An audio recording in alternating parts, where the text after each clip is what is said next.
Hello po, magandang ulit araw sa inyo. Ayan, ano po, sa isa na naman tayong learning activity sheet na may title na Nature, Levels and Types of Planning. So,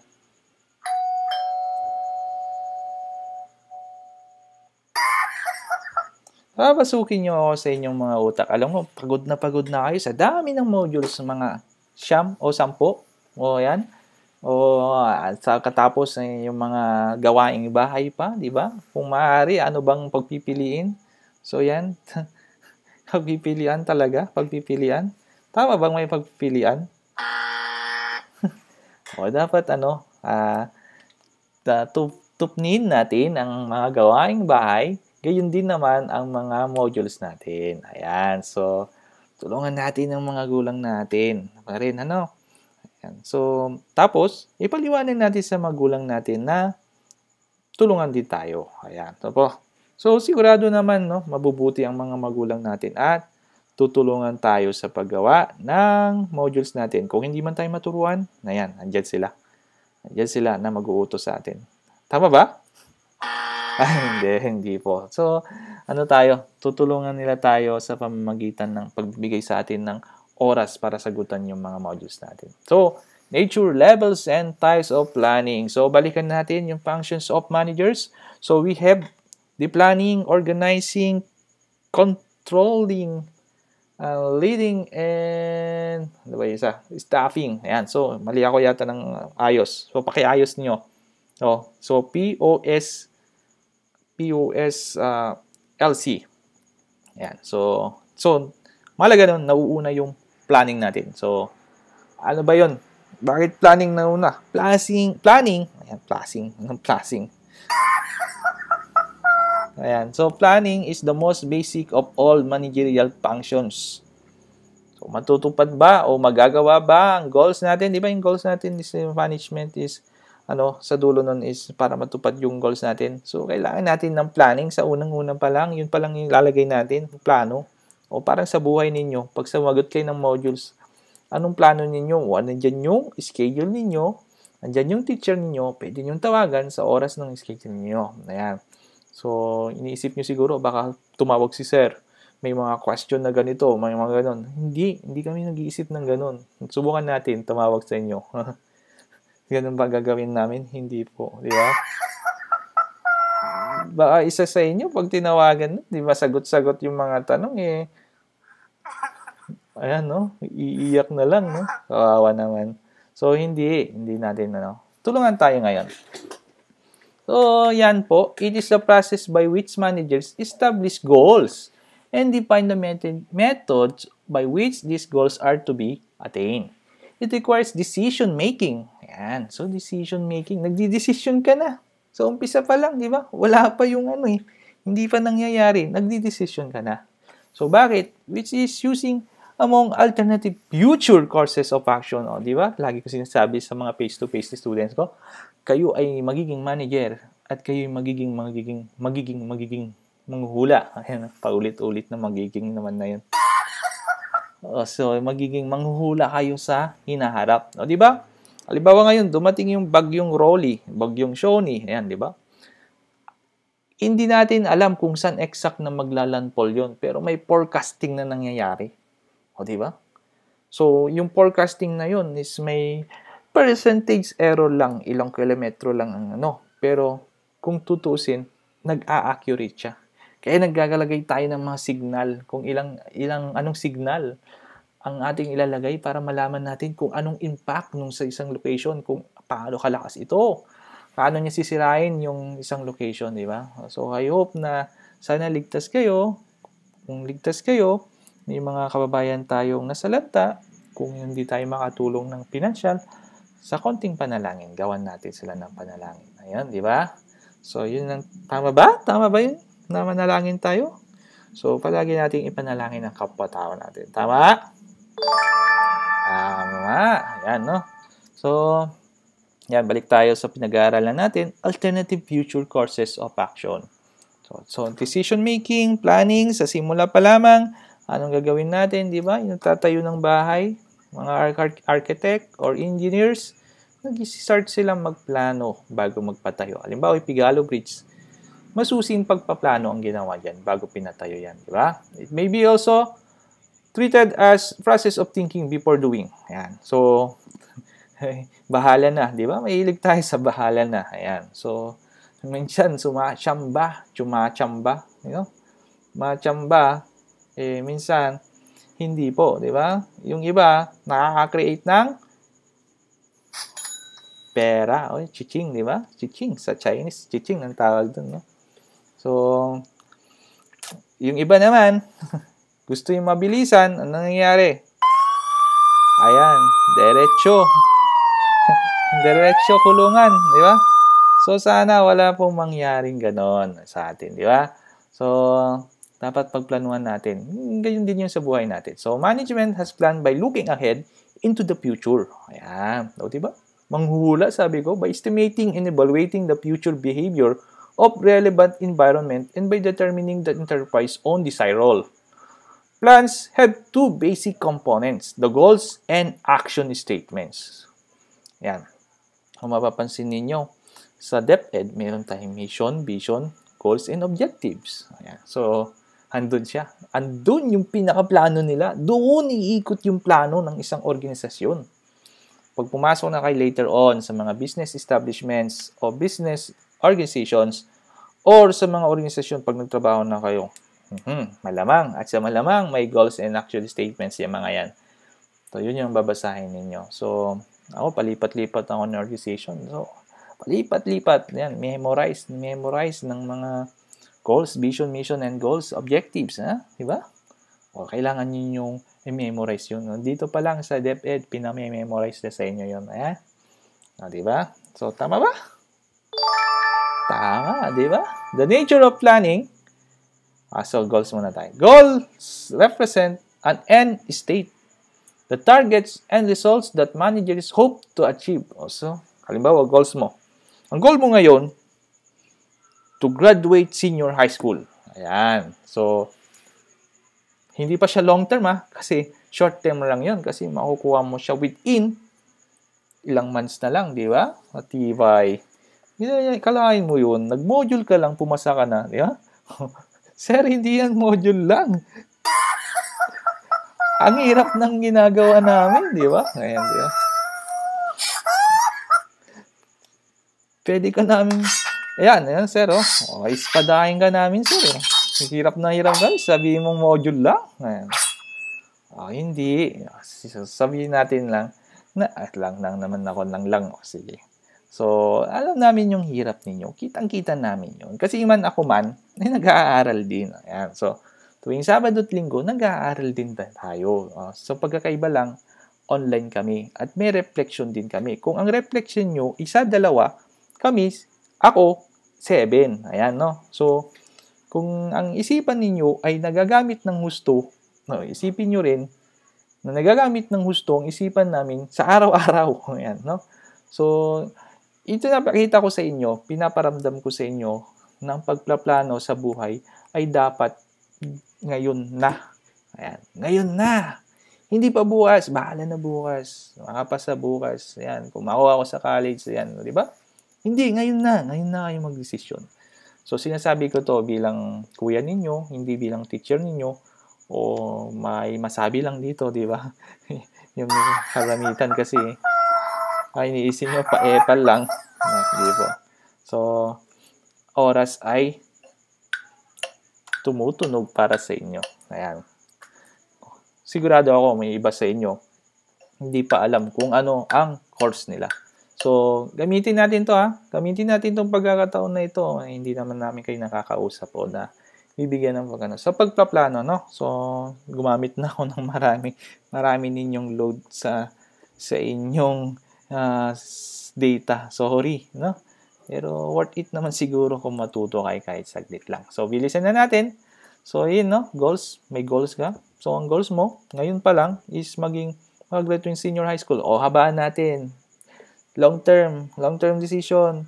Ang goal ko ay makatapos ng lahat ng pag-aaral hanggang college at maging isang police, maging isang teacher, di ba? Ayun yung mga goals na gano'n na medyo mahaba. Ayan. The targets and results that managers hope to achieve. Ayan. So, di ba? Naging managers kayo. O, manghuhula kayo, no? Alam nyo nang magiging teacher kayo sa hinaharap, magiging pulis, magiging doktor, di ba? O, kayo yung gagawa noon. Hindi na hula yon pagdating doon, di ba? Pag nandun na, ito yung hinulaan ko noon na magiging ako, di ba? Check nyo mabuti. The nature of planning can be understood by examining its four major aspects. Every plan and all its support should contribute to the achievement of the organization's purpose and objective through willing and purposeful cooperation. Planning comes first before execution of all other managerial functions, as it involves establishing the objective necessary for all group efforts. Okay?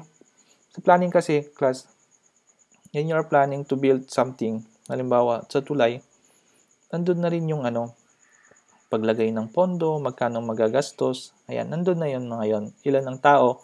So, pagdating natin sa sa managerial functions, meron tayong organizing, staffing, leading, and controlling. So, pag naglagay tayo ng pera, we have here the controlling. Pag naglagay tayo ng tao, staffing and leading, andun, no? So, i-execute natin kung paano natin mapapasunod yung mga tao.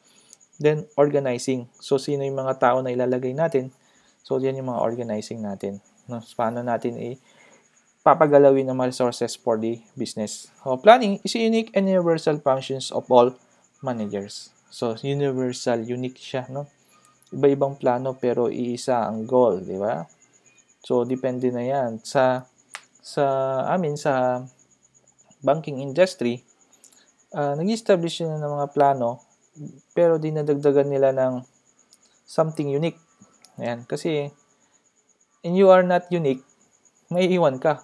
Isa dapat, if you want to win the competition, dapat nauuna ka sa mga pakulo. Nauuna ka palagi. Di ba?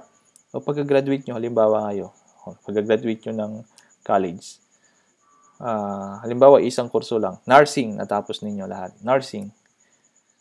Papayag ka ba? Nakapantay mo lang lahat ng kaklase mo o yung mga ka-graduates mo? Hindi. Dapat maglagay ka pa ng dagdag sa sarili mo. Mag-aral ka pa, magdagdag ka pa ng packaging sa sarili mo. Plans are efficient if they achieve their objectives at reasonable cost. When such a cost is measured not only in terms of time, money, or production, but also in terms of satisfaction, individual or group. Ayan, yung pinakahuli is yung maganda, di ba? Ang manager kasi, gusto niya sa maiksing panahon kasi gagamit lang siya ng konting pera at konting production o paggawa, serbisyo. So, kapag napaliit mo yon, you are a best manager. O, best manager ba? Great manager. O, ano ba? Ano bang description yon? Good manager. Ayan. So, but also in terms of satisfaction of individual or group. Ayan. So, ginawa mo yon, ginawa mo as manager, napagod na ba yung mga empleyado mo, sumama ang loob sa'yo, so, hindi sila na-satisfy. O kaya yung end product mo is natuwa yung mga tao, di ba? Ayan. So, natuwa yung mga kliyente mo, that is good planning, di ba? So, yan yung major aspects ng nature of planning. Next natin, types of plans na tayo. Medyo sumasakit na ilalaman ako, di ba? Talagang ganito. So, ayan. So, sakit, di ba? O, ayan. Inom muna sige. O, huwag na tayong uminom. Mamaya na lang.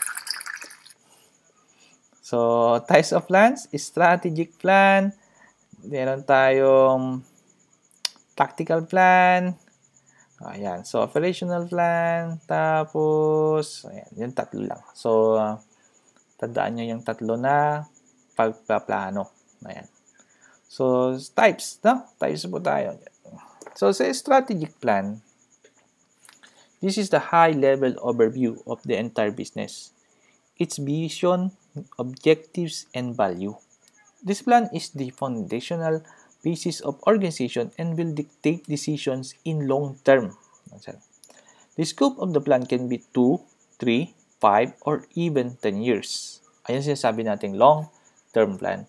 The strategic plan must be forward-looking, robust but flexible, with a keen focus on accommodating future growth. Ayan. So, the components of a strategic plan are vision. Where does the organization want to be 5 years from now? I mean, mga basic na vision statement, kung saan sila papunta, how does it want to be influence the world. Nung nag-aaral ako sa ISU, ang vision statement nila ay iba na sa ngayon. So, kasi ilang taon na rin daw nakalipas, di ba? Ang tanda na yun natin. Wala tayong magagawa. Tatanda talaga tayo, di ba? Oras natin ay talagang bumibilis. Ayan. Di ba, Ale? Masaya naman tayo, di ba? Naibigay na natin yung para sa pamilya natin. Di ba? Yun ang dapat, no? Yan. Kayo, tandaan nyo, ha? Mag-aral mabuti. Sa isang module lang, inip na kayo. Tingnan natin kung sa iba pang mga subject, ganun na rin yung isipan ninyo. Okay, mission. The mission statement is more realistic overview of the company's aims and ambition. Why does the company exist? What does it aim to achieve through its existence? Then values. The values will guide managers, influence the kind of employees you hire. So, example natin is the Coca-Cola. Si Coca-Cola logo is kahit sino makakita dyan, alam ng company niyan, alam na agad kung anong product niyan, di ba? So, yung Cola ang pinakamalaking company. Malaking company ngayon, di ba? So, kasama dyan yung Wilkins, ayan. Iba pang products, Sprites, yung mga yan, no? Yung mga beverages, di ba? Ayun, tingnan natin yung vision nila, example. To refresh the world, di ba? Tingnan nyo ba naman yung vision niya? Napakalawak, diba? So, globally na siya. Globally talaga siya. So, kilala buong mundo. To refresh the world, to inspire moments of optimism and happiness. Ayan, diba? Diba yung lagi nilang commercial is may happiness kasi nandun yung vision nila. To create value and make a difference. Mission, maximize long-term return to share owners while being mindful of our overall responsibilities. Be a responsible citizen that makes a difference by helping build and support sustainable communities. Bring to the world a portfolio of quality beverage brands that anticipate and satisfy people's desires and needs. So, tingnan nyo ha, hindi nawawala yung social responsibility nila kasi may ginagawa silang kasalanan. Di ba? Sana hindi makaabot kay Coca-Cola na gumagawa sila ng kasalanan. Mayroon silang social responsibility, di ba? Sana naman, no? So, ano ba yung mga... sige, paliwanag ko na lang. So, yung mga plastic bottles kasi, hindi naman sana kasalanan ni Coca-Cola to. Ginagawa ng community natin kasi kung saan na lang tinatapon yan. Then, the health issue na dinadating ng Coca-Cola, di ba? So, ayan, kaya nga malaki ang tax sa kanya. Sugar-based kasi siya. Ayan. Kaya malaki ang tax niya, mga yan. So, sa mga laklakero ng Coca-Cola, isang refreshing na pag-inom. Ayan. Sana, pag dumaan ako sa bahay ninyo, may paka-Coca-Cola. Coca-Cola kayo sa akin, di ba? Value uphold. Leadership, the courage to shape a better future. Collaboration, leverage collection, genius, integrity, be real, accountability, it is to be up to me. Ayan na values uphold sila. Di ba sa atin, no? Maka-Diyos, makatao, makalikasan, makabayan, ngayon, ayan. So, tactical plan, a tactical plan answer, how do we achieve our strategic plan? Di ba? Di ba yung mga pulis? O yan, meron silang tinatawag na tactical operation. Ayan, di ba? Yung may strategy sila. Halimbawa, may nag-hostage, no? May nag-hostage, ayan. So, gagawin nyo bang mag-stage? Ayan, so, wala. Wag po kayong mag-hostage, ano? Hostage kayo, gagamitin nyo yung module. Ito, module na to. Sisirain ko to kung hindi nyo bibigyan ng grade. Wag na. Di ba? Drama. Hindi masyadong madrama. Nakakatakot naman. Okay? So, creating tactical plans is usually handled by mid-level managers. So, remember our levels of managers, no? Meron tayong top level managers, mid-levels, and the bottom managers. So, sa mid-level managers, sila ang gumagawa niyan. Yan. Hindi pwedeng nasa baba. Sinong susunod dun sa baba? Hindi, walang ganon. So, sa taas yan. Medyo taas po. Sa gitna. Papunta sa baba. So, ito yung strategy natin. Ito ang tactical plan natin. Ayan. O, ayan, no? Specific goals with the fixed deadlines. So, budget, resources, marketing, funding, etc.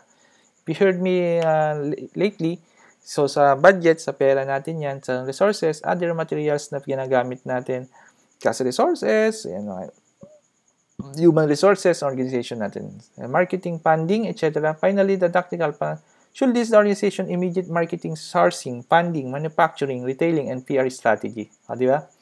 O, yan, ganyan tayo, no? So, business organizations natin, hindi palagi na nandyan o readily available ang mga resources natin. Baka masira yung mga yan or mawala, di ba?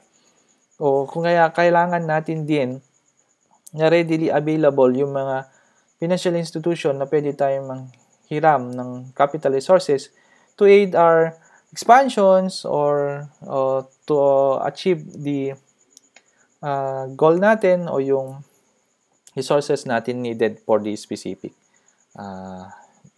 operation natin. So, meron natin operational plan. This plan describes the day-to-day running of the company. So, operasyon. So, pagod din. Gusto ko ng tubig, di ba? Refreshing. Yan. O, kung kayo napapagod din lahat, di ba? Pero, kayo ang dahilan kaya kami napapagod. Para kanino ka gumigising, di ba? Parang ganun. Tama ba? Ayan. So, para sa inyo mga estudyante, we do our best para punta dyan sa school.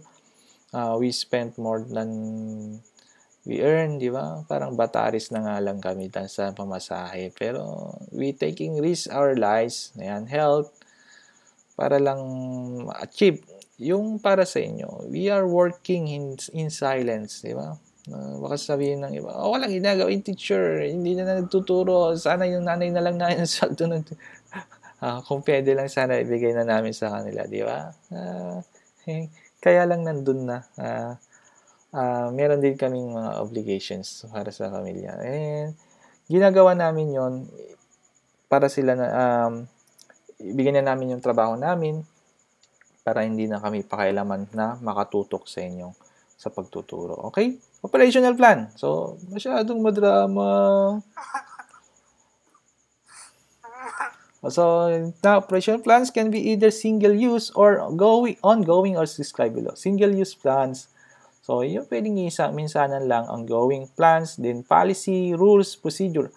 So, pakibasa na lang po yan para hindi na tayo maaba. Then, activity 1. Ayan. Identify the word being asked in each item. Afterwards, locate the word from the grid below by using straight line. Avoid erasures. Good luck and enjoy learning. Oh, may tumatawag pa. Sagutin lang natin, ha.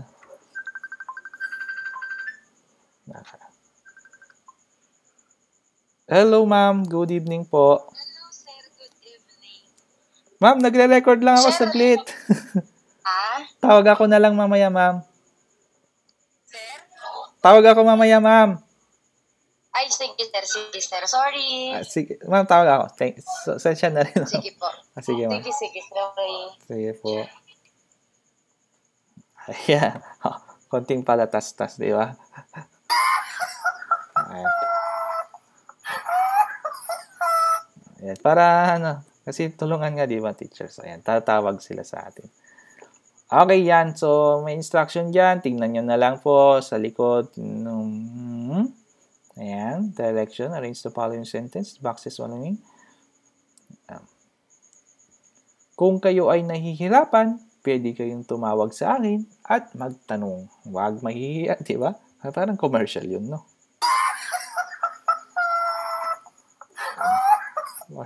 Baka pwede naman ako mag-commercial nun. Meron tayong matanggap na bayad. Pero hindi natin tinitingnan yan. Write down the vision, mission, and values to be upheld by your school for the next 5 years. Okay? Ito gagawa kayo ha. Kopyahin nyo na lang na naman sa likod. So, yung iba naman yada dito, answer may vary. Di ba?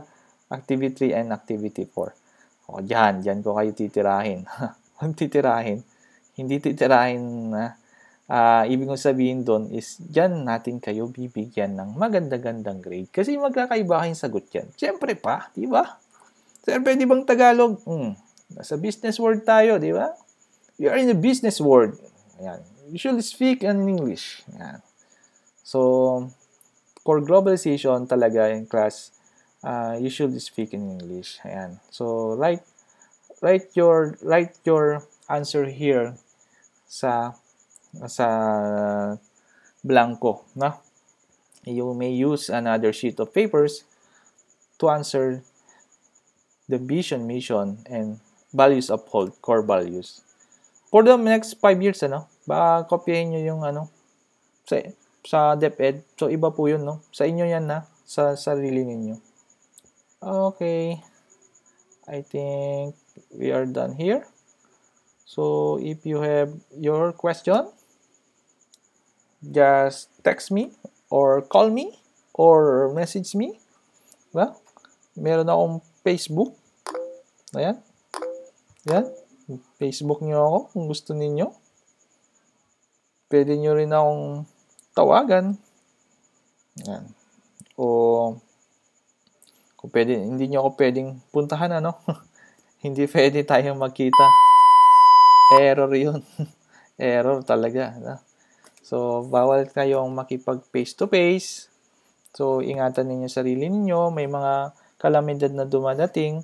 So, ingatan nyo pa rin yung sarili ninyo.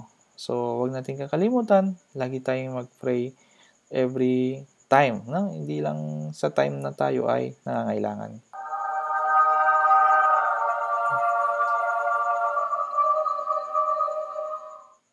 Di ba? So, maging masaya lang tayo palagi. I hope nag-enjoy kayo sa ating pag-aaral.